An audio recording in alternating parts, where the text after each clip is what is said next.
apa yang terjadi jika tombol nuklir ditekan Putin? Setelah tombol itu ditekan, segelintir warga mungkin saja bisa bertahan hidup, tetapi kehidupan sesudah suatu perang nuklir akan berubah sepenuhnya. Berikut adalah beberapa hal yang akan terjadi usai perang nuklir. Pertama, turun hujan hitam pekat. Beberapa saat setelah ledakan bom atom nuklir, turun hujan lebat yang terdiri dari bulir-bulir berminyak pekat berwarna kehitaman dan dapat membunuh manusia. Jadi, bukan seperti hujan air biasa yang membersihkan debu dan memadamkan api. Di Hiroshima, hujan hitam mulai turun sekitar 20 menit setelah bom meledak. Hujan itu melingkupi daerah yang membentang 20 km di seputar titik ledakan atau ground zero. Hujan itu mencemari dengan radiasi 100 kali lebih kuat daripada kalau orang melangkah ke pusat ledakan. Kota-kota di sekitar Hiroshima terbakar hingga menyedot oksigen dari para korban yang sudah sekarat karena kehausan. Kedua, denyut elektromagnetik padamkan daya listrik.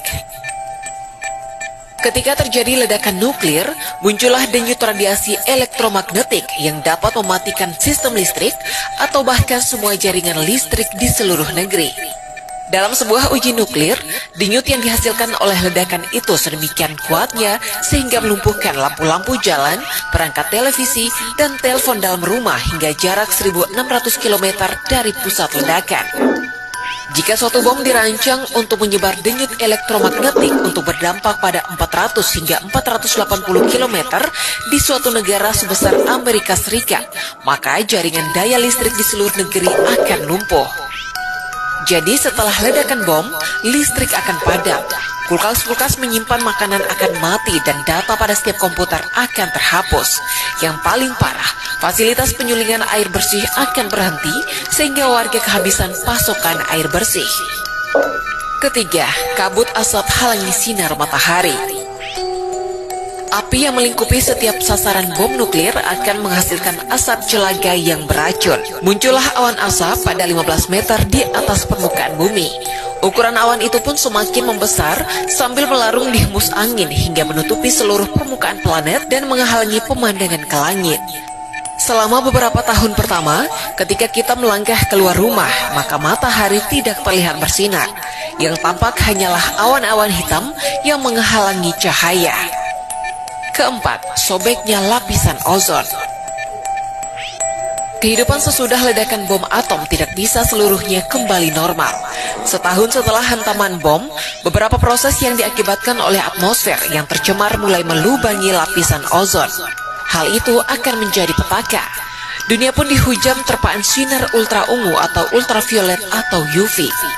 Tanaman-tanaman di seluruh dunia akan mati dan setiap bentuk kehidupan yang berhasil menyintas akan berjuang menghadapi mutasi DNA mereka.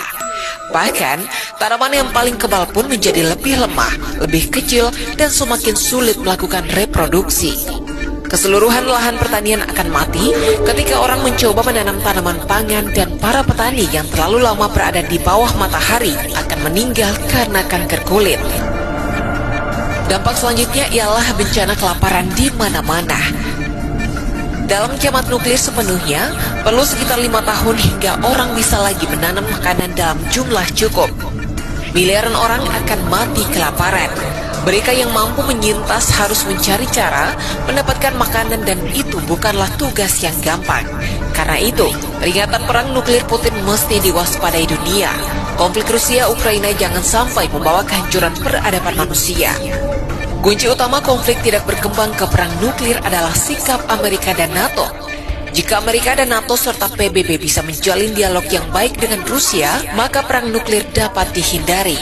Namun, jika Amerika dan NATO malah bersikap agresif, kemungkinan besar ketakutan ini akan menjadi nyata. Semoga saja para pemimpin dunia bisa menyelesaikan persoalan ini tanpa perang yang berkepanjangan. Perang bukan